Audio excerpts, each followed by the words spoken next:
Allegiance to the flag of the United States of America and to the republic for which it stands, one nation, under God, indivisible, with liberty and justice for all.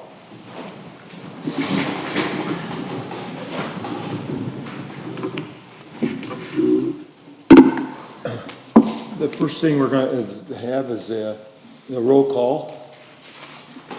All right. Chairman Ames, Present. Vice Chair Happela. Here. Commissioner Bees. Here. Commissioner Carlson is absent this evening. Commissioner Jorgensen, not sure the status. Commissioner Perro. Here. Commissioner Lewis. Again, not sure what the status. She just texted she's on her way. Okay. Mayor Pilon. Present? City Planner Nash. Present. Deputy Clerk Johnson. Here. And your Administrator Scott Lander is present. Roll call is taken, sir. Thank you. The next thing we're going to do is approve and amend the agenda for tonight. Would somebody like to make that motion? I'll make a motion to approve the agenda for this evening. Commissioner Perro made the motion. Somebody second? Second it. Commissioner Hipla seconded. All in favor, say aye. Aye. The next thing we'll do is approve or amend the minute meetings from August 27, 2024, regular meeting. Someone like to make that motion? I'll make the motion. Is somebody like to second it? I'll second. Commissioner B seconded. So tonight, what we're going to do is look at the AB Welding's concept. We have to vote. Pardon me? Call for the vote. Pardon what? The vote. Oh, did that? Mr. Chair, All in favor, say aye. just a correction in the What? minutes Yeah. from last time. The correction? Yeah, how are you doing the agenda or the minutes? We're on the minutes. The correction in there is Mr. Stonestal. His name has been spelled wrong a couple of times in here. Okay. So one of the speakers at the last meeting had some questions here, and his name is spelled wrong a couple of Oh, times. okay. That can be corrected in the name then? With this correction, Yeah. What was the name, Commissioner? Sonestal.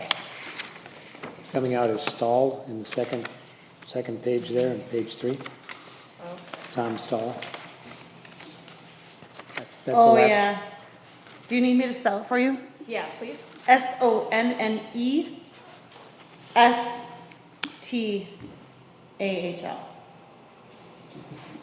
Okay. Well, it didn't look like that on the sign. Sorry. Thank Yeah, you. it's a Sonnenstahl. I will get it fixed. okay, with the correction of this, the motion's been made and seconded. All in favor, say aye. Aye. Aye. Motion carried. It's just new businesses on here tonight. The first one on the agenda is the A and B Welding Concept and Subdivision Plan.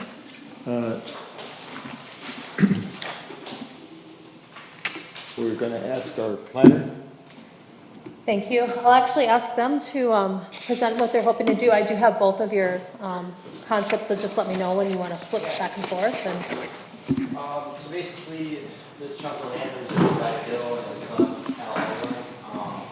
They're just looking to split that up into 5 parcels, and they want to gift that to their grandchildren or Al's children. And basically, the whole idea with this would be to use a shared driveway easement for all the lots. Could you state who you are? Oh yeah, I'm Jordan Brown. I work for Bill and Al. All right. I'm just helping them out with this project here. Okay. First city meeting, so take it easy on me. Yeah, well, we just want to know who you are. But yeah, so the idea with this shared driveway easement, on the northwest side there, I don't know if you, actually, none of you would have a copy of that, but I have that in here, that there's quite a bit of wetland, but you can kind of see there's a white dashed line there outlining it. So having driveways coming off of basalt didn't work effectively for the 5 lots. So that's kind of a huge hang up there.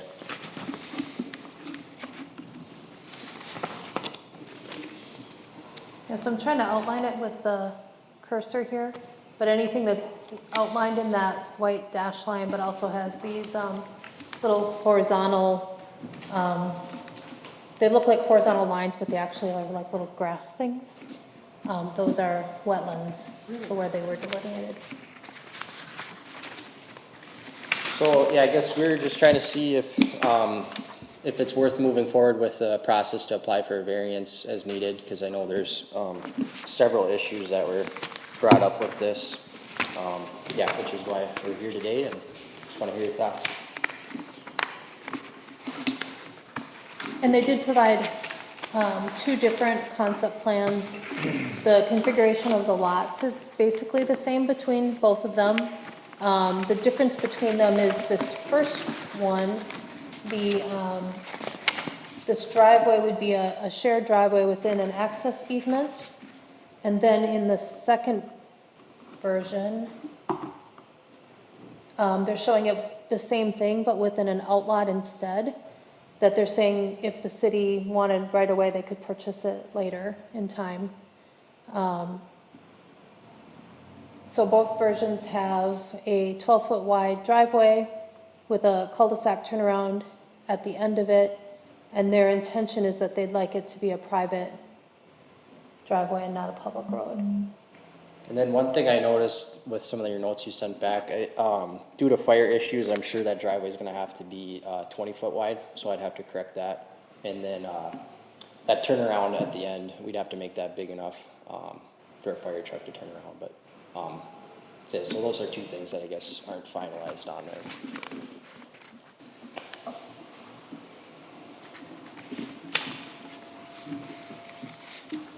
So I'll just jump in then now. So there are quite a few issues or items from the subdivision regulations that this version of a plan doesn't meet. Kind of summarizing them is that all new lots are supposed to front on a public street, not on a private access easement. The ordinance heavily discourages the use of cul-de-sac streets unless they're absolutely necessary, and kind of based more on the topography of the land. And also doesn't, has statements in there that access easements shall not be created.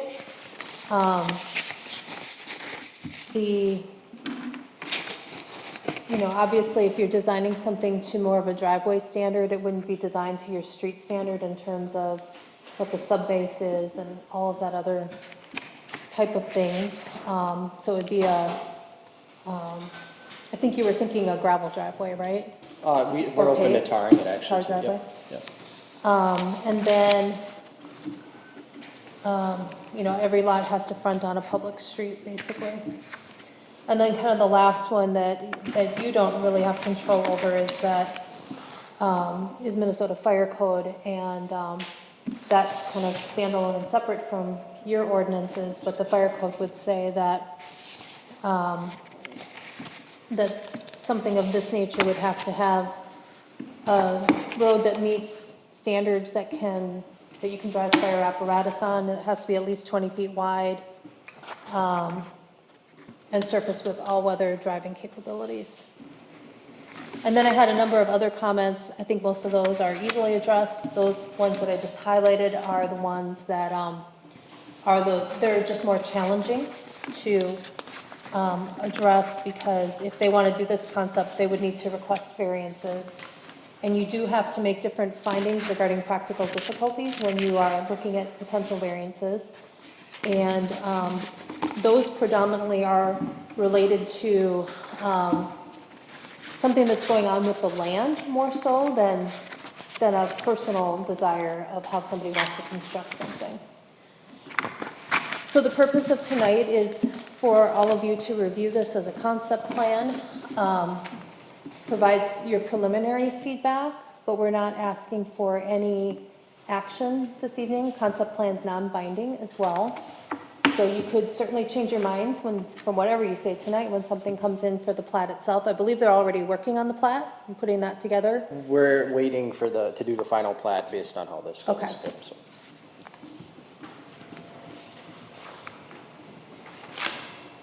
Other items to consider is that you know, it is advisable to look at other possibilities for extension of roads. Typically, we try to space them a certain distance apart on roads and then connect them through to other properties to provide other access. That is something that might be possible to do here, but they'd have to extend it more to the east then instead.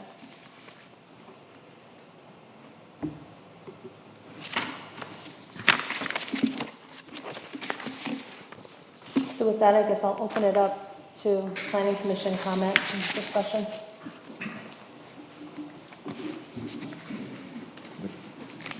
Do we have any comments here in the planning and zoning? Like our planner stated, I've never seen a plan like this come into our city like this, where the road wasn't built up and meet our standards. Well, Mr. Chair, Yes. Commissioner Carl. there is the possibility, and that's what I wanted to ask the question on, is with the concept of it being an outlot A. Because then it has to be the correct width for a road future, correct? And that's 66 feet, correct? It's 66 feet, 'Cause- but typically what cities do is they require the road to be both platted and constructed at the time that a subdivision's coming in. Because that's when the action's occurring that justifies sort of that need for that. Yeah. If you were to come back as a city later and say, we've changed our minds, it's 10 years later, we'd like for this to be a public street now instead, you'd have to obtain the right-of-way from them. And you maybe could assess for part of the roadway, but only to the extent that it would meet the tests needed for assessments, which is generally how much is it improving the value of the property, and clearly they're already getting access and stuff at that point, so it's not going to be a full 100% cost typically. Okay. And at this point, the road is, that portion of the road is tar. The salt is tar. So I guess the reason I was asking the question is because currently I had a large part of property broken down into only 2 lots. And the city encouraged that we give them a outlot that would be a future road. And it was a pretty large chunk, but it was what they kind of forced on us so that we could have the driveway we had without having a flagged driveway or a shared driveway. And Can so, I ask when that occurred? 2015. So since that time, the city adopted amendments to the ordinance that provide for sort of a hybrid approach where somebody can plat right-of-way, construct everything through the subbase, but not necessarily put the bituminous on top. But then you can only get 4 lots on it, and that's sort of that hybrid approach. That was the one that I recall us going through, exactly. Yep, to keep us from getting into a sticky situation like we have over on,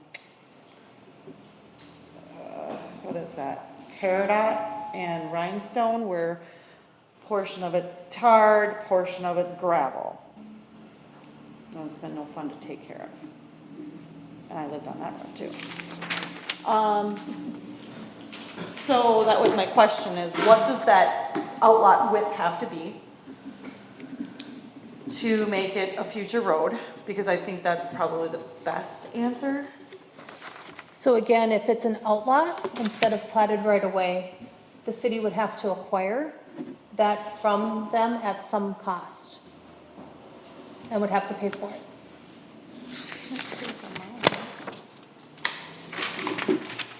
So, Mr. Chair?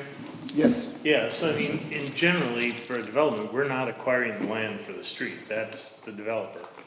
We're not really in that business to acquire land for a future road, right? And if I understand right, the idea is to build on lot 1 initially, Correct. and then at some point in the future, the other lots would be developed? And it could be quite some time before the other lots are developed on, if that changes anything. But yeah, lot 1 would be built on probably right away, and then 2, 3, 4 as they go.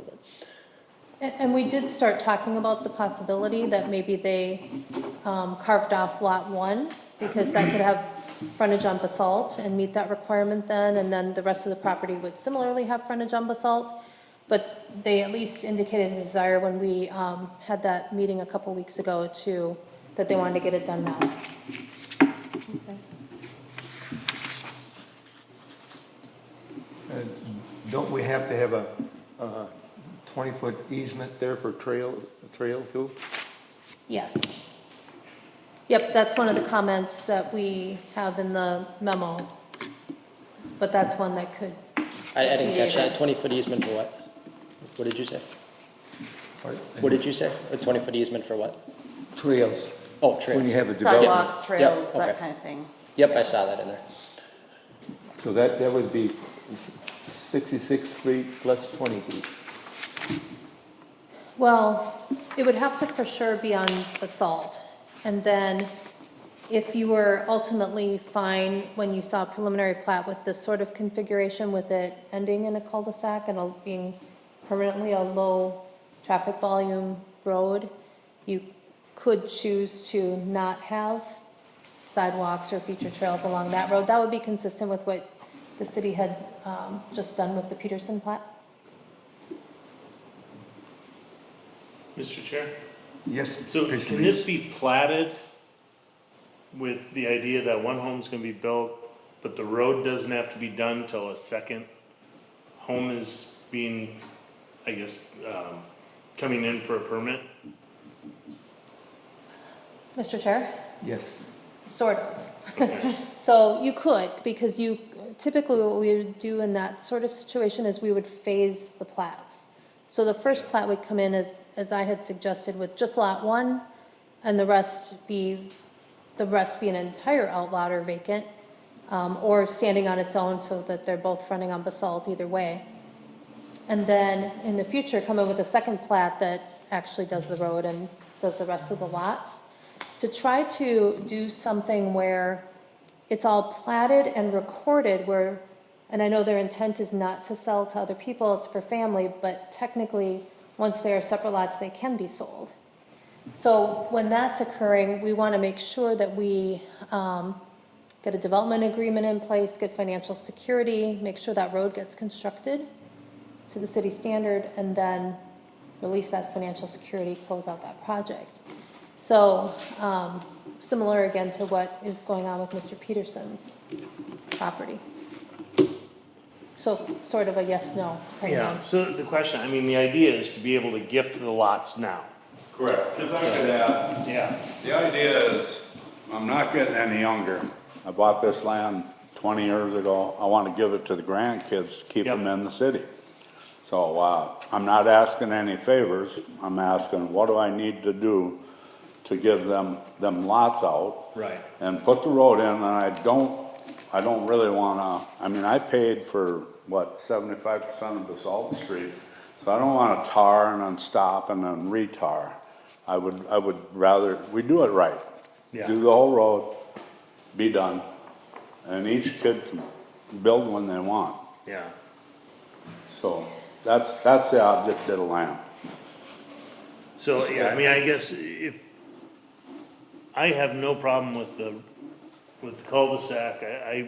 I would like to see the road be done as part of the development initially. I understand not wanting to have a road going nowhere to 4 homes that don't exist. But I really don't wanna get into a situation of a shared driveway either.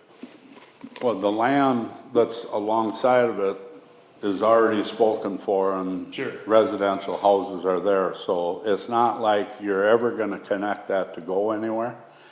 And when you were talking about donating a lot for an outlot, I would rather than run that cul-de-sac back out to Basalt if we had to have a out road.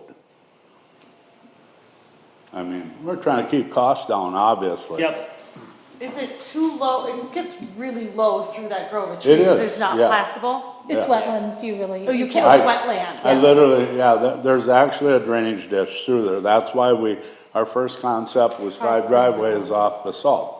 And we had enough frontage, but that didn't work with the wetland. So, This is what, Plan C? Yeah, up there. And then Cindy, you mentioned something about with the situation when you had 4 lots where you just did gravel base before you did the bituminous. Is that something that could be done where it could be paved when, so you put the gravel base all the way up to the cul-de-sac and then paved once lots 2, 3, 4, or 5 are? So, it could only be 4 lots total, Oh, okay, it only applies to 4 in those, okay, yeah. got it. What did you say? Can only be 4 lots? To Total? fall under that To exception. not pave it, right? Oh. Yeah, that's oh, in the right, no. subregs. Mr. Chair, I thought that was 3 lots. No, 4 lots. Four. Number 4. For the road to be, with the conditional use permit deferred paving. Yes. Okay.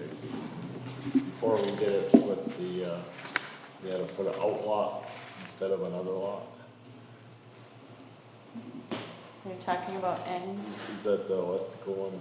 No, that's not, Lustico did that too, but they didn't come back, they quit. They stopped everything. He's talking Lestico East. The old one? Oh, that one went right off of main roads, there was no, that one had, That's where this ordinance change came in though. oh, When they had the family property and they wanted to break off one for.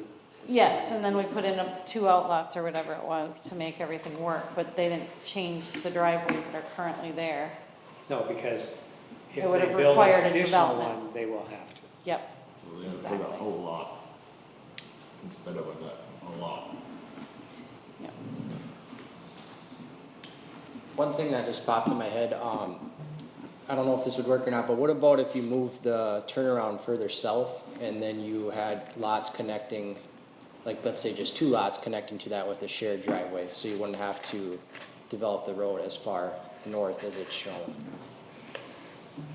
Yeah, So let's say lots 3 and 5 had a shared driveway tying into the cul-de-sac, which would be moved further south. So you're saying 3 driveways off a cul-de-sac, is that what you're saying? It's, 3 and 4, I meant, so having a shared driveway tying to the cul-de-sac. it So would still be that number of lots though ultimately, so, He's just saying it wouldn't be as far to pave, which, follow that. Yep, exactly, yeah, so you move the cul-de-sac down, and then you just would have 2 houses that would share a driveway, so they're, Shared driveway or come off the cul-de-sac, you yeah, mean? exactly. Yeah. Just popped in my head, I don't know. yeah, so again, the ordinance, I don't have that part handy, but the ordinance says something somewhere about no access easements. No And it access. has to be like a unique situation. Oh, coming off a cul-de-sac? Well, no shared ones, basically. Okay, I see. Unless there was some, Extenuating circumstances. yes, based on Yes. kind of the land. Yes, agreed, yeah, I remember that too. Okay. Mr. Chair, Yes, Mayor. just a question. Cindy, you had said that obviously right now they're looking at family members to have these, but you can't guarantee that. Is there a way of deed restricting? I mean, if their full intention is to keep it in the family, can that be deed restricted to accomplish that? But you gotta remember, nothing's ever gonna be completely in family. I fully understand that. Yeah, but that's the start, Yeah, that's the intent. that's your intent, yes. Somebody dies, somebody passes on, you don't know what's gonna happen. So I don't wanna lock it up where down the road they couldn't sell a lot if something happened. And Mr. Chair, that would be my only concern too, is that you want to make sure you divide it properly so that if somebody did want to move out of state, that that property is properly,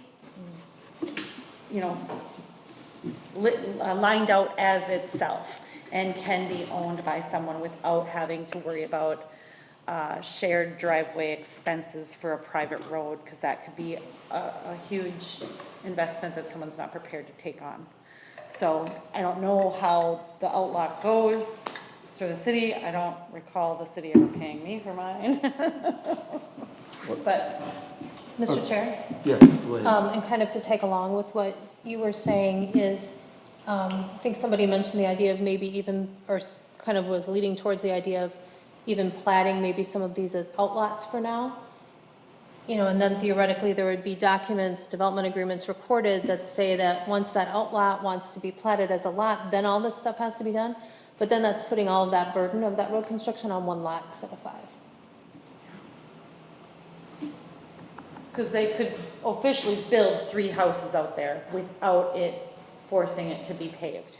The 4th house is going to force it. In any development, No. you're better off doing that, I mean, because you tear up the asphalt, septic tanks, hose, Value loaders, for the whatever. homes. You're better off getting as much done and then pave it and be done. It But just the- helps the value of the home. But the too. question I have is, what do we do with our ordinance? Because our ordinance says we can't do that. Can't do what? We can't let them have the development here on a driveway, private driveway. Are you talking to all 5 lots or outlots with 1 house? Well, Either way. any of them. So you'd have to, in order to do that, you would have to, and this is why they're here this evening, is to talk about what would you think if they came in with variance requests to do that? And then you'd have to make those findings that are outlined in your ordinance, that, you know, you have to make positive findings to everything, including that the plight of the landowner is due to circumstances unique to the property and not created by the landowner, just as an example. So, Mr. Chair? Yes. Yeah, I mean, I am concerned about the shared driveway just because it sets a dangerous precedence. We've fought that quite a bit. And this would open it up because there really isn't a unique circumstance other than cost, which I'm very sensitive to the cost. I get it. You don't wanna put the expense of a road in if someone's not gonna build for 15, 20 years. The road's gonna need to be maintained before the houses are even there. Yeah. I mean, I would like to see a way where the lots could be defined, platted, gifted, but the road's gonna go in when house number 2 gets built. You know, I'm okay with a driveway for house number 1, however that is, but if it's 2 years, 5 years, as soon as house number 2 gets, you know, ready for a permit, that a full road goes in as part of the development. I don't know how we manage that, but I can't see a shared driveway. And there's another part of this that maybe not everyone sees too. It would be utilities cost. So when you put in a dead-end road and you run utilities, you run it along the road, and then everyone connects to those utilities from that point. Whereas if it was just lot 1, that person is paying from utilities from Basalt to their home.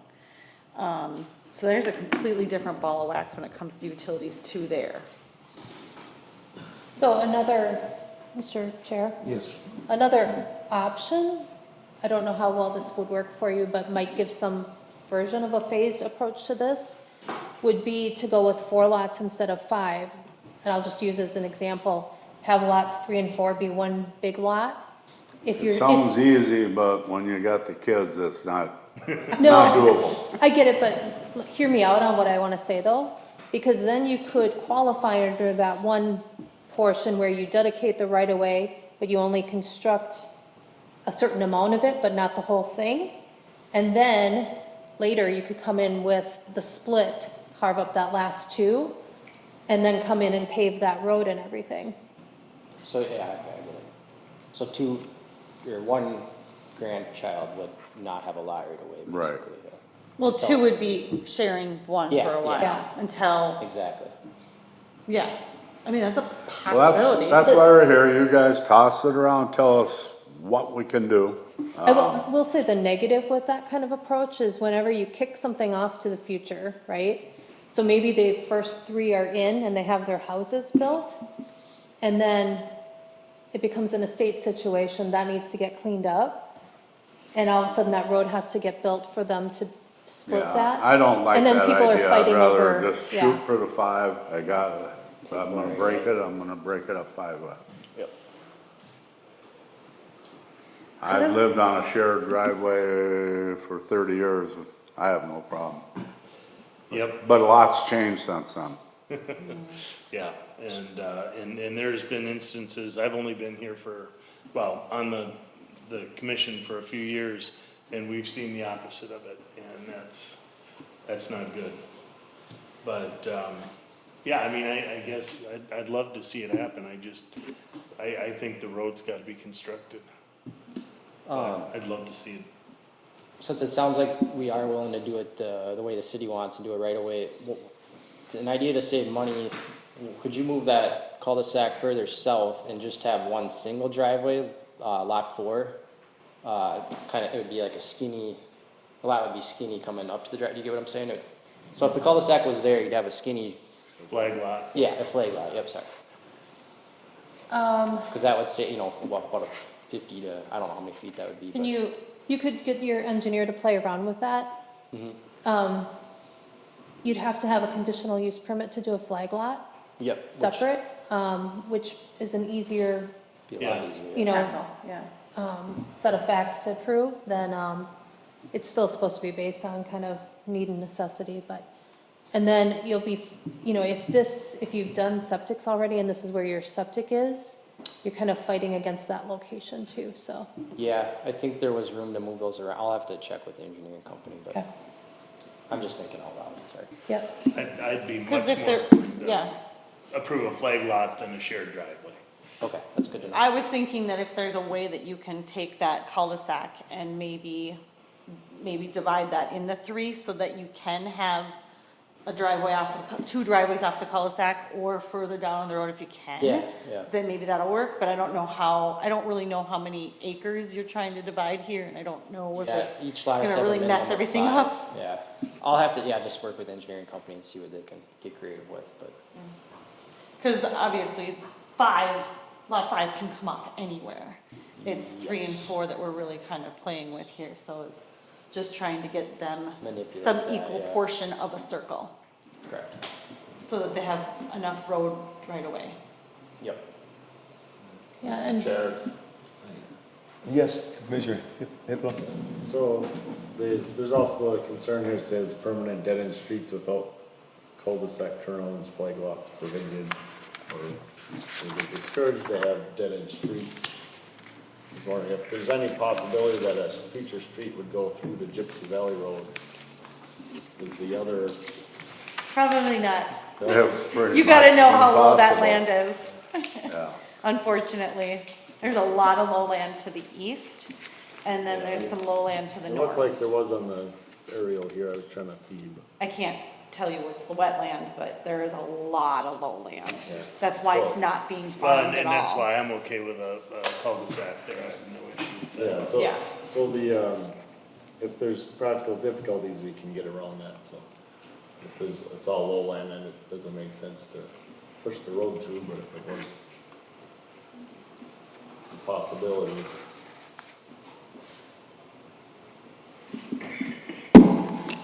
Okay. Oh, you're zooming in on the land itself? Yep. Get a little broader view here. I mean, theoretically, it could go to the east to connect in with, I have to go through a lot of swamp. I live there. okay. You'd have to go on the south end probably. Which doesn't really make sense there with the houses how they are. And we just did that one down there in the bottom corner a few years back. Oh, no, we went too far out. Which one did you do? We just, this was a unique situation down in here as well. Okay, So it was this one lot, and they divided 2 off of it. And that's what we had to work with because of the lowland. So is that a Issues. road or a shared driveway then? It's a shared driveway because they had no area to go. All of that's lowland to the south. You were here for that. You remember? No? No, it was probably. It's a driveway, it's a single home back there. Yeah. But it has 2 lots in case they wanted to split another one. And that's why the city wanted to get rid of that 45-degree curve there. You want to come out to 90, because that's a dangerous sight line. That's all wet in that corner. It's a bad curve. There's nowhere else to put that road, it looks like, unless you came in and built it up.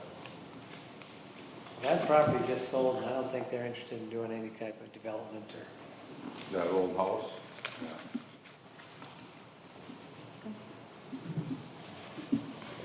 For the long-term plan, it could develop in the future though. That was, you know, the idea of connecting Basalt to Gypsy Valley was floated years ago, but nobody's interested in developing the land there that would open that If opportunity. the city's got that much money, they better finish asphalting Basalt first. City didn't have that much money or interest, so. So then that, again, you're not bound by this planning commission, but are you generally okay if they propose a road in the location they're showing? Yeah. Mr. Chair? Yes, Mayor.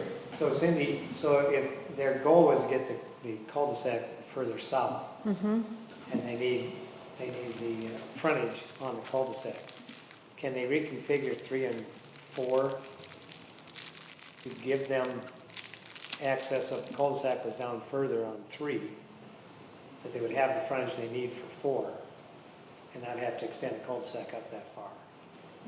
Very likely they can. The engineer will just have to play around with that. Yeah, yeah. And I'm sure the city would Move that whole appreciate thing that to down, have I think. less Yeah. road to You can plow get and 3 driveways maintain. off it. Yeah, I'll talk to him. Because you can move 5, 3, and 4 off the Yeah, I same mean- cul-de-sac. Make it more pie-shaped or something. Yep. Yeah. Well, I think you can. Well, it's a start. I mean, that's Yeah. why we're here. Yeah, thank you all. There may be some flexibility in the ordinance. I'd have to go back and check to allow for some lots to be a smaller size as long as your total density isn't more than a certain amount. How important is it to give each family member the exact same amount? Important. Very Right? important? Right. I like opening Christmas presents without getting Got it? gifts thrown at me. Had to ask. Slingshot. All right, when do we hear back? You want us to go back to our engineer? Should I start that right Look, away, or wait till I hear more and then? So a couple options is that you could go ahead and start working on that, because then you might be able to get that done in time. If he can act really quick, get it done in time for us to advertise for next month for preliminary plat here at the planning commission. Alternatively, we could take the concept to the city council for review as well. Yeah, should I do another concept plan before moving straight to the final plat then? Well, it's preliminary plat first, but, Yeah, sorry.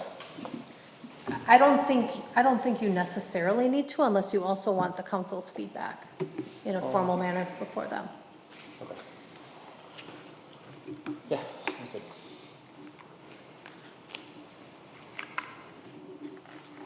Again, Mr. Chair? Yes, Mayor.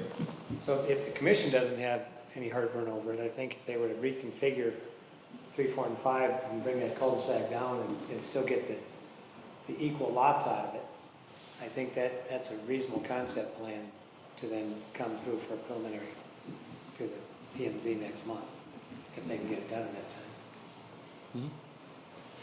I will call them tomorrow. And the road would have to be to the city standard then. Yeah. Yep, just shorter. It would be shorter. Which is what you're proposing. You want to put the good road in there now. Uh-huh. It's not any more than you have to. Yes, exactly. Right. That makes it good for everybody, so.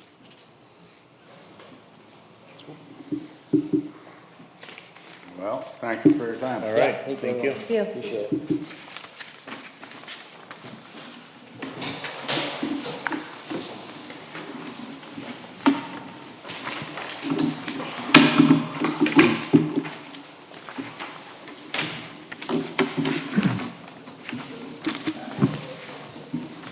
The next thing on the agenda is a cannabis zoning ordinance discussion. I'll turn it back to Cindy here. Thank you. So as I think everybody's probably aware, during the 23 legislative session, the legislature legalized the adult use of cannabis and hemp products. Under that, they've been in the rulemaking process now since that point in time, and I'd like to say that we know everything we're going to know, but I do think there are still a lot of things that we don't know exactly how some things are gonna work, and we're gonna keep finding out more information. But what we do know is that this all becomes legal on January 1st. And so we need to have some sort of an ordinance in place by that point in time so that we can address the topic, at least in some manner. What I'm sort of advising my clients to do is to adopt a conservative ordinance under the thinking that if you, mostly because we don't know what the final rules and all of that is going to be. So if you go conservative at this point in time and then you discover that, okay, this is manageable, we're okay with this, we can open things up a little bit more, you could amend your ordinances and choose to do that. On the flip side, if you have them be a little more, less restrictive now, and found out that you had some problems or you didn't like how something turned out, trying to put that toothpaste back in the tube's a little bit hard to do at that point. So, there's two components to this. One's gonna be a zoning piece, which is what we're gonna talk about tonight, so that I can start drafting something to bring back to you for a public hearing on the zoning piece. Second is non-zoning items related to retail registrations and some other components like that. In some of the information that I sent out to you that was from the state, you will have read that the cities can delegate that registration authority to counties. We have not had, unlike other counties, there does not appear to be a coordinated effort in Anoka County to take on that retail registration delegation from communities. So in your case, we are planning that we're gonna have to do that retail registration in-house. Under that, the most restrictive that you can be is to allow only one retail registration, which unless the council, when I start taking drafts of that to them, unless the council decides they want to do more than one, you know, that's the version I'll have in that draft is for only one. So as we start talking about the zoning pieces of it, kind of keep that in mind, that the only thing we can restrict is we can restrict retail to one. Otherwise, we have to find a place for everything to be allowed, so we can't exclude something out of our zoning. So I included a bunch of draft definitions in here in case we need to kind of back up to what some of those might be as we have this discussion about zoning. And then I've taken the various different types of cannabis-related uses and started suggesting zoning districts to you for discussion, along with processes for how we might handle those when they came in for applications. So on the screen, I have that table that's on page 4 of the memo. So the first one is cultivation inside, so, you know, in a greenhouse type of building. And I suggested that that could occur in your industrial zoning district under an IUP. And on everything here, I'm gonna propose that it be an IUP rather than a CUP, so that somebody doesn't, because IUPs run with that application with that user. CUPs are gonna run with the land.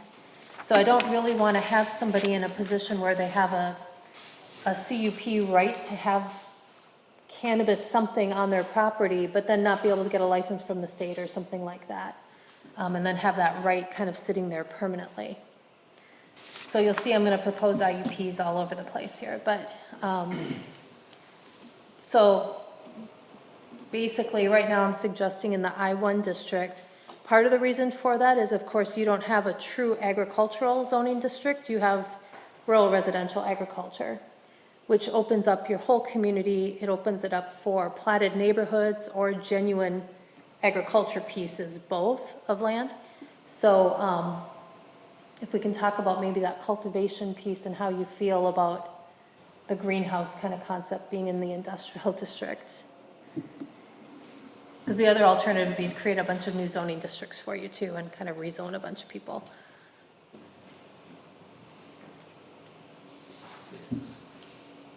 Mr. Chair, Yes. Commissioner Hipple. so do we have to allow all of these or just one of them? We have to allow all of them. And I have outside cultivation without anything at the moment because I am waiting for some more information on that because there's also suggestions in some of the state guidance that, you know, maybe if you're cultivating outdoors, it'd be appropriate to have fencing and significant security, which doesn't really lend itself to a typical agricultural operation that we would see normally. So I'm waiting for a little more info on that. So industrial fencing? Yeah. Mr. Chair, Yes, Mayor. we did have that before it was legalized. And it was fencing and security cameras and it had quite a stench to it as well. It was not hard to figure out what they were doing in that big fence with the security cameras and the lights. It does impact the neighboring properties. Mr. Chair, I can't imagine outdoor cultivation is gonna be year-round. Like, it's not gonna be year-round here. How could you? It's freezing. Well, if you had buildings and had it inside. That's, it's inside then. Yeah. Again, change of direction. Now, is this classified as agriculture? It could be. I mean, there's certainly in their draft model ordinance suggesting that it could be suitable in an agricultural zone. I think my concern here is that unlike other communities, you kind of blend your agriculture and your rural residential into one zone. And once you put something in a zone, you know, unless we put some qualifiers on there regarding how much land somebody has to have, you could be living in a platted neighborhood and have your neighbor having a little operation there. Mr. Chair? Go ahead, Dan. So could we set, like how close to our residence it could be placed on an outdoor so that's not impacting someone's residence? We'll get into that in a minute, but no, we cannot. So we can make custom zones then? We have to specify a zoning district that it can be in. And I'll jump ahead, that's fine. Mr. Chair, to that point, our industrial areas right now tend to be very agricultural because nobody sold them for industrial use. So in our situation, we still could keep it in that without restricting outside growth. If we didn't want to open it up to a bunch of different zones, we could keep it in the industrial area because we are growing crops in those areas right now. Sure. And I am hoping before I bring this back next month that we get a little more clarity on that outside piece anyways, but that's a very good point. So we could still put it in I-1 here. Going back to Commissioner Heppela's question though about buffer zones basically from different types of uses. So the statute permits us to establish buffer zones from certain things. While doing so, they set maximums for what those could be. So the maximums are shown in the table. So for example, from a school, we can do between 0 and 1,000 feet. We can choose whether it's from property line itself or from structure to property line or structure. And typically we would do that based upon how you would measure other things in your ordinance. Make them similar in that regard. But we can't add additional categories of items that we want to keep a buffer away from, so we can't buffer from homes. So, Mr. Chair, Yes. so would a homeschool count as a school? Mr. Chair, Yes. it's going to have to be a licensed, registered, actual school. And the same question is going to come up for a daycare. It can't be someone who's, it's going to have to be a licensed So if daycare. they have a licensed daycare in their home, as a home business? If it's a licensed daycare, there would be a buffer from it. So if everyone in the city had a licensed daycare, it'd No, but great question. So if everybody in the city had a licensed daycare, we still have to find room for these types of businesses to operate. We can't have buffers that effectively exclude it from being anywhere in the city either. Mr. Chair, Mayor, Leonard Nash, the one question there was some, and I'm not sure which of these applications it would be referring to, but if the county had sufficient application elsewhere to get the overall density, cities didn't have to then also do that because there were enough applicants elsewhere in the county. Does that apply to any of what you're talking about here? It does. It applies to the retail uses. So the cannabis retail along with the low potency hemp edible retails. So if, I don't have the math for what would be for Anoka County, so I'm just gonna make up a number here. Let's say that under the county's population, if they went as restrictive as possible, they could get 10 registrations in the county. If there were already 10 somewhere else and you would be number 11, under a portion of the statute, you can decline to issue a retail registration.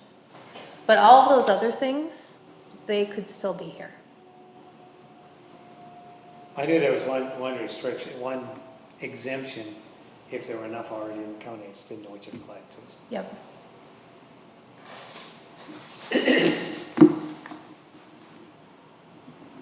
So we can have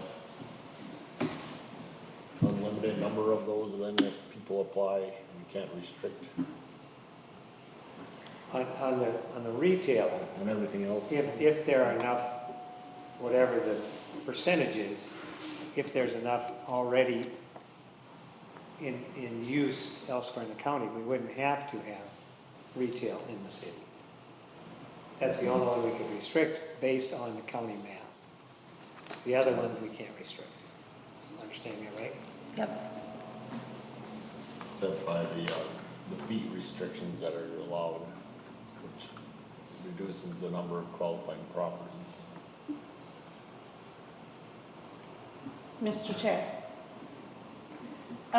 Under this, oh, it's the other chart you had about districts and how you use, there's nothing on here for the rural residential ag or the rural residential area. So it wouldn't be allowed in this situation. If you went with these zoning districts, it would not be allowed. Yeah, so it would keep it out of a development per se.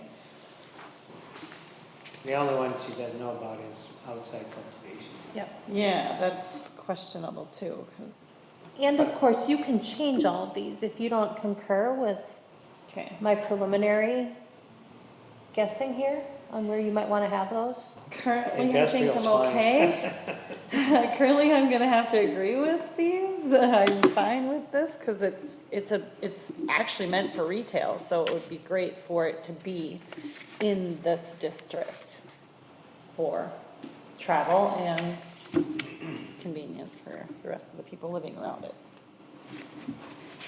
Would all the retail permitting restrictions be in effect for a farmer's market?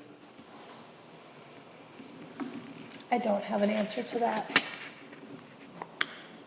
Yeah. But They it would have to have a license. theoretically would require them to obtain a retail registration to operate in your city at the farmer's market. And if the city chooses to limit itself to one, and that one was already being used somewhere, then they wouldn't be able to. Mr. Chair.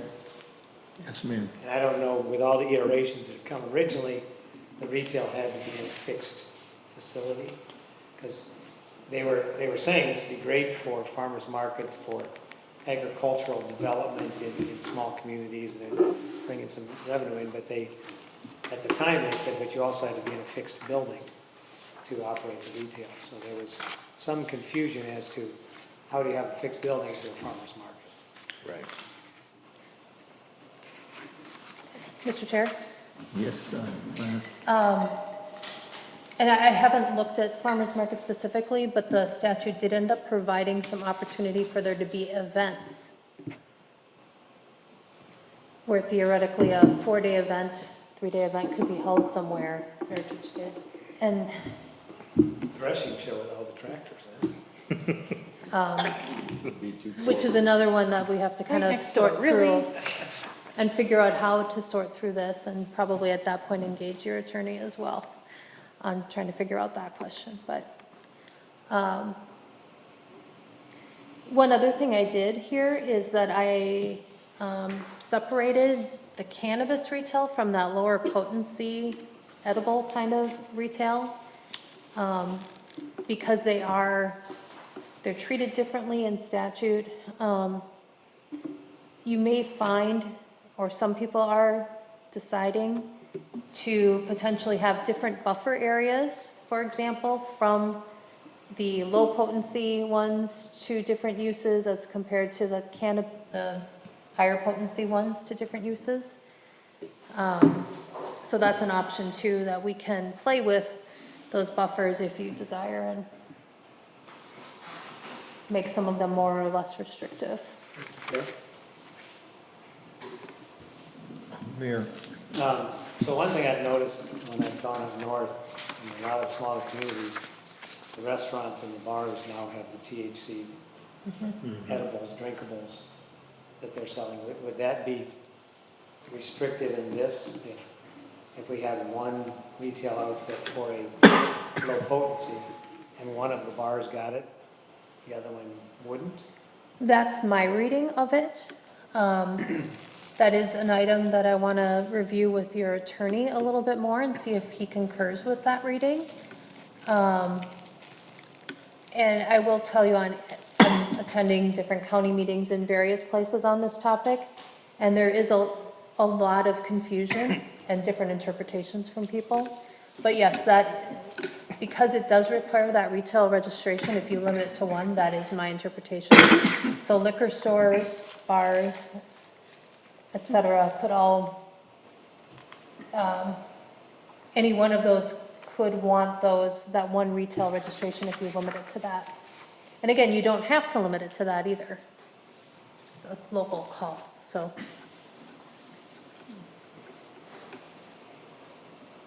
Mr. Chair. So, my one thought behind the limiting it to one, you get I can price it however I feel fit, where sometimes that competition tends to bring in the, price it accordingly, not to basically scrape the consumer. So that's another question, and how would we limit such a thing to just the liquor store, or just one of the restaurants, or a retail store? Yeah, there's a lot of questions. There is, and in anticipating that could occur and that people are gearing up to make their applications, city councils that choose to limit will also have to make decisions on what process will they use to allocate that restricted number of registrations, and how will they pick who gets it. Is it a first come first serve? Will it be apply by a certain date and it's a lottery for who gets, there's different. If that's what we want. Right.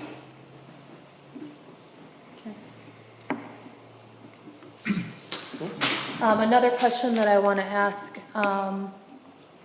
your attorney on what his thoughts are is, and I don't know if the city council yet will want to restrict it to one end of story, or if they'd want to explore this, but a question to potentially ask is, could the city, through its retail registration ordinance, which again, the planning commission won't end up seeing, but could the city allow a greater number of the retail registrations to low potency edible kind of registrations, and just one to the higher potency? And can we kind of create those distinctions? Because then you'd still be meeting that minimum of one per 12,500. So lots of things that we don't know. It's a new law. None of this is court case tested yet.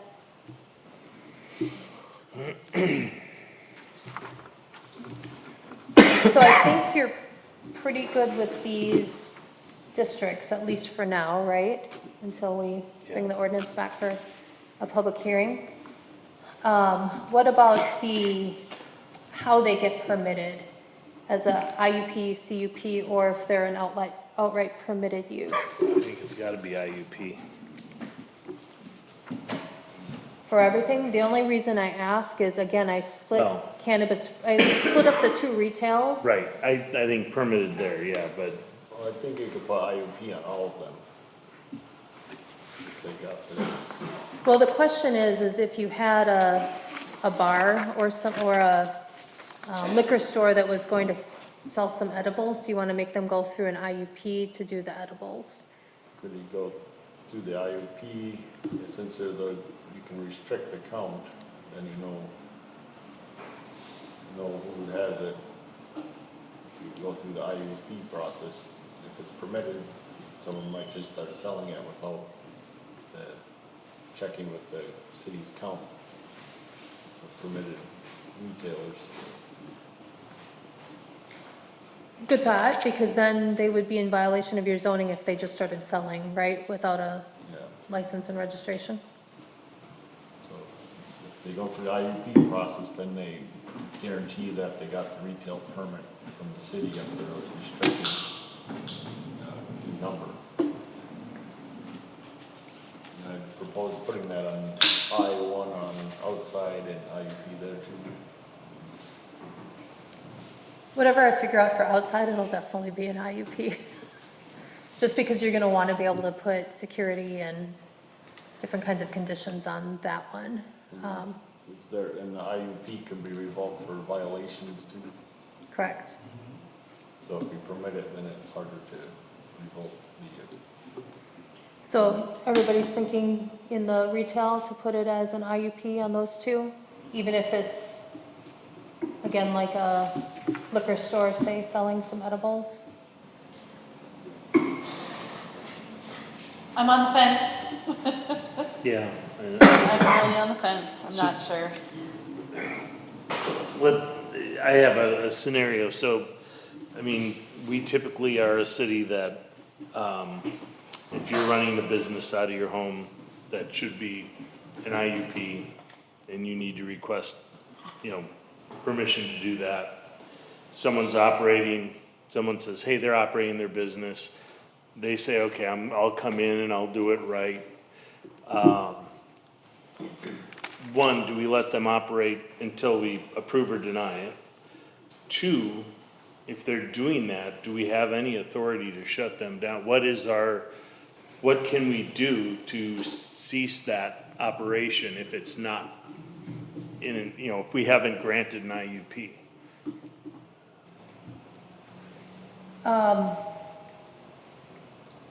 So there's a complicated process that everybody's gonna have to go through, and it's gonna start with the State Office of Cannabis Management. They'll have to seek a license from them.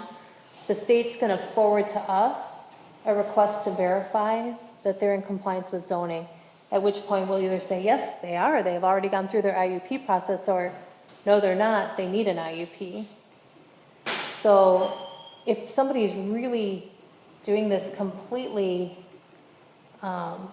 without any permission, they also then probably don't have a license from the state.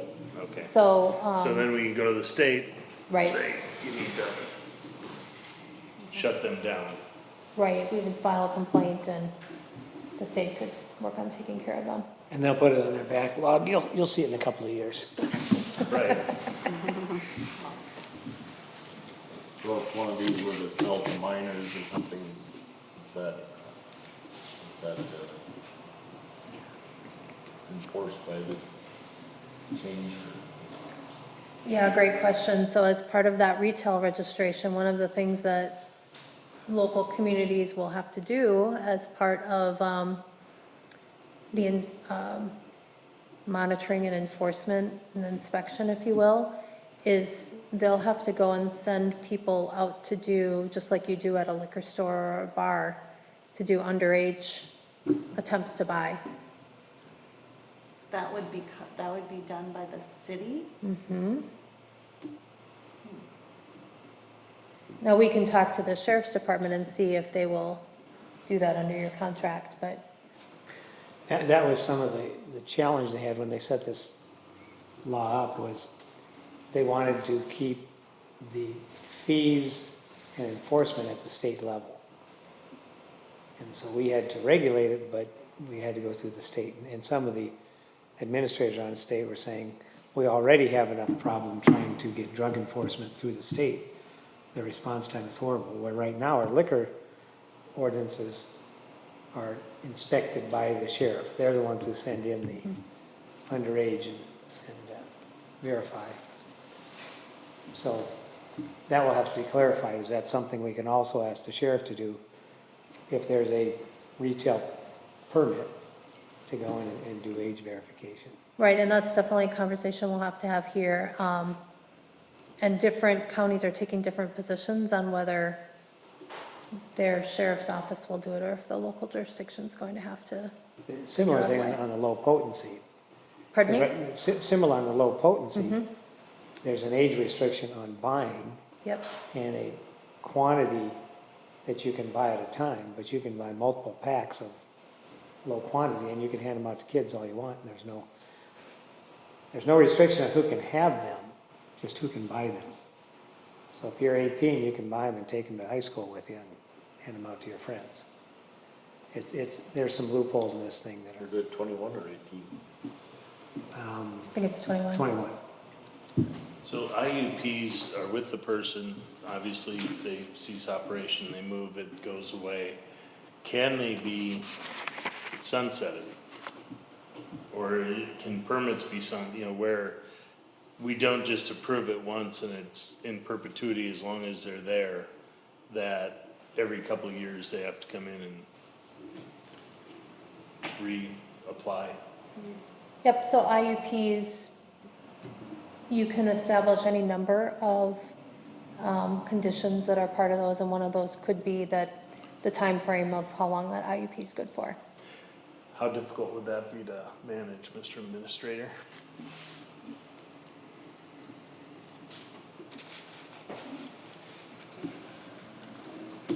If we had a good standard to start from with who all has IUPs and a good reporting system on it, it wouldn't be that difficult. I don't believe we just have to trigger it and say, this one's good for 2 years, 5 years, whatever you want to put on there.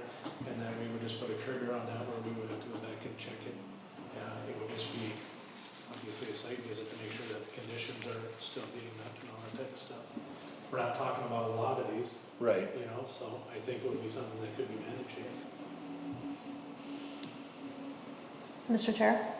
Yes. So if somebody had an IUP, say for cannabis manufacturing, and they had a term limit of 5 years or 10 years or whatever on that, then as that's coming up to its expiration, they would need to reapply for a new IUP and go back through the public hearing process, and you could adjust conditions. Are you talking about IUPs is just for this or for everything? Well, that would be true for anything. Okay. Yeah. I mean, generally, we don't put limitations on IUPs, but we could. Sunset dates. Yeah. But there are limitations on quite a few of the IUPs, but yeah. Yeah, there's conditions, but, and then that's one of the considerations when we do the permitted conditions. We just haven't applied it, but you could put a time frame on it. So this is good for 3 years, then you have to re-up. We did similar thing to the threshing show for a while there. They have to come in every so often and re-up their IUPs and tell us they're gonna having more shows or types of things.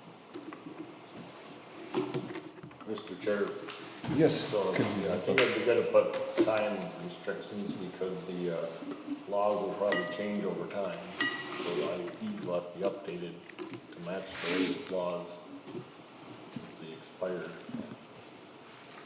Mr. Chair? Yes. So that is actually not an item that we have to put in the ordinance, so just when you're reviewing IUPs as they are applied for, we'll have to be cognizant to keep that in mind and set an accordingly low number of years, at least to start, until we know how those things are gonna really operate.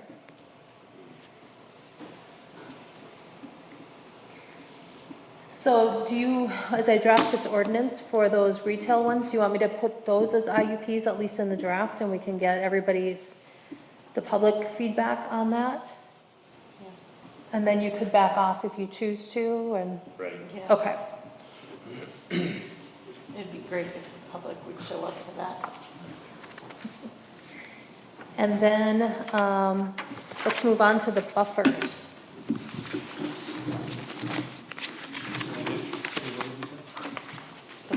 We're gonna move on to the buffers, or, yeah, before that, we decided to make everything an IUP, at least for the initial draft.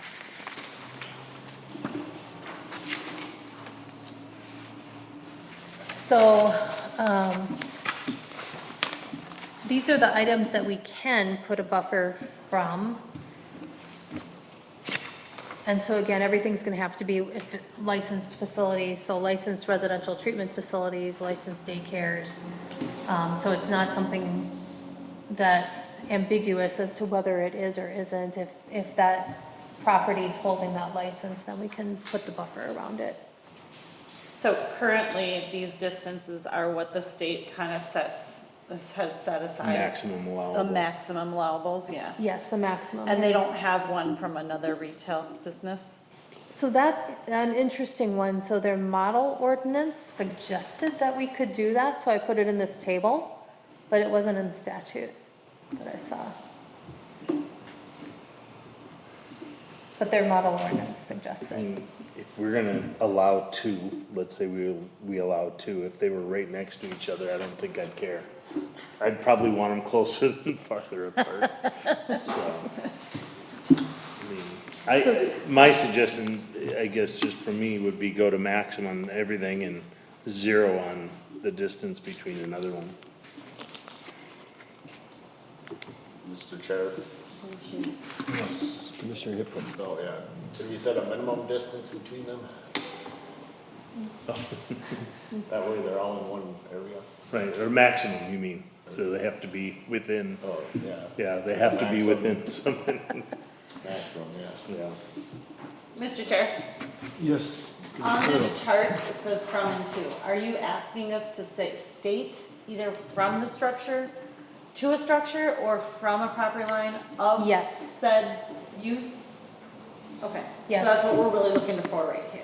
Right, along with what distance do you want me to start with in the draft ordinance? Oh, Anywhere? can't it just say up to? No, because it would be applied as a buffer. So if somebody wanted to put a testing facility here, and there was, if the buffer said that it had to be at least 500 feet from a daycare, and there was a daycare on the property next door, I would either be measuring from the property line to the property line, which might be 0, Yeah. and then not allowed. Or if we went structure to structure, they might magically hit that 500, especially in an area like this, That's what I'm saying. and be Okay. fine. So we have to choose if you want a buffer, if you do, how much buffer you want, not to exceed this number. And then do we want to go property line to structure, structure to property line to property line? Okay. And the only one I filled in for you was attraction within a park. Because I think some people might try to go from property line of a park, but when you have some parks in some locations that might be, say, a regional park with hundreds of acres of woods, that's not really an attraction. I mean, that would attract a minor to, say, that corner of it or something, so that seemed a little unfair. So the from is the other use, the school daycare. We'll go from the Cannabis. cannabis. From cannabis, okay. To use. So I guess, again, my opinion would be to go from structure to property line. What if they expanded their building later? So then it probably should be up to the buildable limit of the property, We gotta go structure or property line. so. That's what I was just gonna ask. Setback. Yeah, I wouldn't wanna try to determine some magical place in between where theoretically you might be able to build in the Go future. with property line if, 'cause they could potentially build their expand their daycare all the way to the property line within the setback requirements. And So- then you wouldn't want the building right there next to it. Yeah, so property to property line would be the most restrictive. I can tell you, I was working in another communities last night, and we were, in that case, we had the maps out and actually looking at it, because we did have to go lower in that case, because, Could we have a map drawn up for us the next time so we can see how these lines would look? maybe, we'll see if we can. I was gonna say, could you just take the couple of schools that we had, they're basically, church schools? What am I thinking?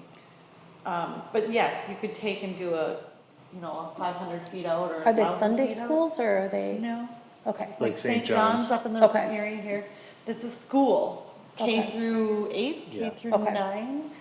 And so they run as a school, so Okay. it would be nice to know where is from this, you know, from the Yep. center of the property, I guess. Or, Probably doesn't reach industrial or. just to give us an idea what 500 feet looks like, you know? yeah, depending on where those are, it might not, they might not even be relevant. We really don't have, I was gonna ask, do we have anything currently that has any kind of limitations like that? I don't think we do as a city. And that school's located right next to a park also, yeah, a big park. But if we're limiting everything to your industrial or your commercial zoned areas, that's all we really need to care about, is what's basically adjacent to those, Right. or in those, or licensed daycare. or licensed daycare. So if somebody built the daycare after the retail was there, The retail still gets to stay. they get to stay until their IUP runs out or until they close down? I think state laws actually covered that and said that they don't have to, they don't lose the right to be there. Okay, so- They can still be If they ever relicensed and- stopped their business, then they could come back. Right. If it became unlicensed, right, it would be a new license check and wouldn't be allowed there again. Mr. Chair, Yes, Mayor. so if you're going property line to property line, and it's 500 feet, how do you enforce that? I mean, do you, in effect, have properties in between there that couldn't then have a retail because, you know, this guy's got the retail over here and he's 500 feet, his property line from the school or whatever the other exception is here. In that 500 feet, you could have a whole nother property. Right, so that property that's sort of in between or within those buffer zones would not, if you set buffers, would not be eligible for any of those uses. We can also, if there's some uses that you're okay with and don't see a reason to be concerned with, I'll use daycare as an example. You know, if you had a manufacturing facility that theoretically has some decent security associated with it, are you really worried about 5-year-olds getting in?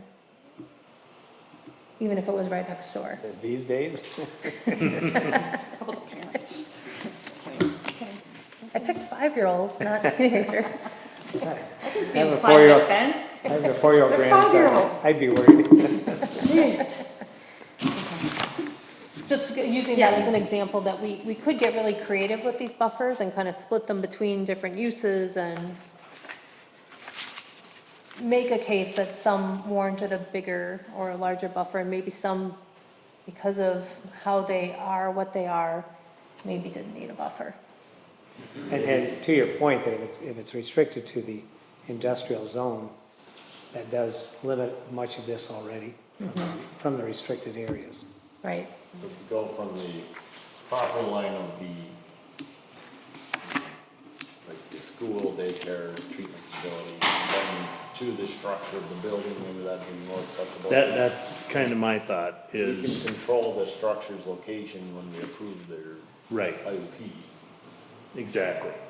They can't expand their structure without a permit, they would violate if they went too close. It'd be less likely that, you know, if a school wanted to, less likely to be a problem if the school wanted to expand their building and then minimize, you know, that distance gets infringed on it's easier to go from that property line to the structure of the cannabis, yeah, Okay, in my so, mind. so measuring from the structure of the cannabis licensed premises to the property line of whatever the Right. thing we're buffering from. Exactly. And going with the maxes of which he's got listed here for Yeah. now? Okay. And again, if you in the future decided that those were more restrictive than you needed to be, you know, you can always do an ordinance amendment and loosen that up, Easier to back off The than max min. for expand. sure. You can see if it's possible for any location to get a permit. Right, and I'll have to do that check, and see what we actually have for licensed daycares and residential treatment facilities here. I suspect there might be some that you don't know about already. There usually is. So is there like a group home or residential treatment facility? Not in the industrial area. But if they put a group home right next to the industrial area on a residential property? Yep.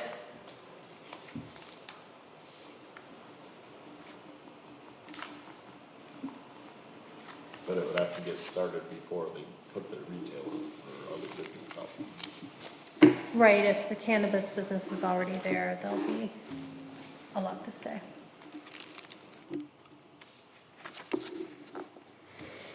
So I think that gives me enough to start drafting the zoning piece of this. We'll have a lot of conversations with other outside agencies and other folks about some of the pieces for that, the non-zoning related ordinance that also needs to be drafted for registrations and related items, but, hopefully be trying to bring something back to you next month if maybe for public hearing, but if nothing else for discussion in the interim, and with the goal that we will need to get a zoning ordinance amendment out of the Planning and Zoning Commission by your November meeting, so that council can act on it in December and we can get it published in time. So you'd be having a public hearing in November then? October or November, depending on, How you work? well, it's kind of, there's a lot of unknown questions yet, so. But a lot of this could, like you said, could be changed later because there's so much involved here that, unknown. It can be, but we still want to have it as good as we can get it up front before you adopt. So would either of the local establishments here, would they have to come to the city at this point, or would they, if they wanted to put something on tap? They have to go to state first, wouldn't they? They'll have to go I to, believe most of it's canned right now. I don't know that there's Right. tapped, is there? I thought there are some breweries doing stuff on tap, I Okay. think. That probably I'm would not be- positive on That might be that, but- specific to the brewery though, maybe, I It don't could know. be, so, I know that but the the- question is, yeah, they'd have to get a license from the state. Would they have to ask us for anything at this point? they will have to. Right. Right now, it's not allowed. Okay. You have a moratorium in place like everybody else does. So they'll have to ask you, and if you adopt something like we were talking about tonight, they'll have to ask you anyways, because we have everything right now as an IUP. Right, okay. Which was why I was asking the question, if somebody was like a liquor store wanting to sell edibles as a relatively small part of a product line, you know, would you want to go through that But we IUP haven't been process? approached yet, I'm assuming, because of the moratorium or anything, so. We It's have coming. received, we've received emails from different consulting companies who must have interested people looking for locations. Consumers, yeah.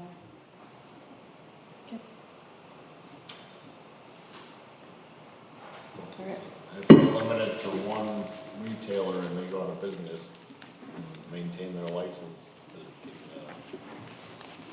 you have to issue another license. If they go out of business, great question. I don't know what happens to that registration and that license if they went out of business, but I don't know how they could maintain it. if they're no longer an Or if entity. they just don't open. Again, from an IUP standpoint, if they don't open, the IUP expires. Or if they go out of business, the IUP expires. I mean, it's typically the conditions we put on their IUPs. Right, and I'm imagining for an IUP, we'd also have a bunch of conditions about that they'd have to maintain a license, et cetera, and if it was retail, maintain a retail registration, so that if any of those things lapsed, we could revoke the IUP too.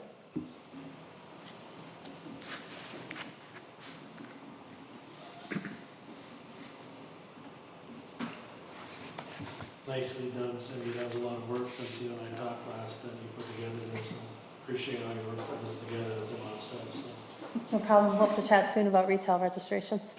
Oh, yeah, I'm so excited. Have you got enough information from us now? I do have enough from you guys, so Okay. Well, I wish you a lot of luck, because I think there's so much in here that we're gonna find out that there's more than what we think there is. there is more than you think at the moment. Okay, you got anything else for us tonight? I do not. Okay, we're open for the last motion of the night. I'll make a motion to adjourn the meeting. Commissioner Farrell made the motion. Does somebody like to second this? Second the motion. Commissioner Hibble seconds it. Any discussion? Seeing none, we'll call the vote. Aye. All right. Passed.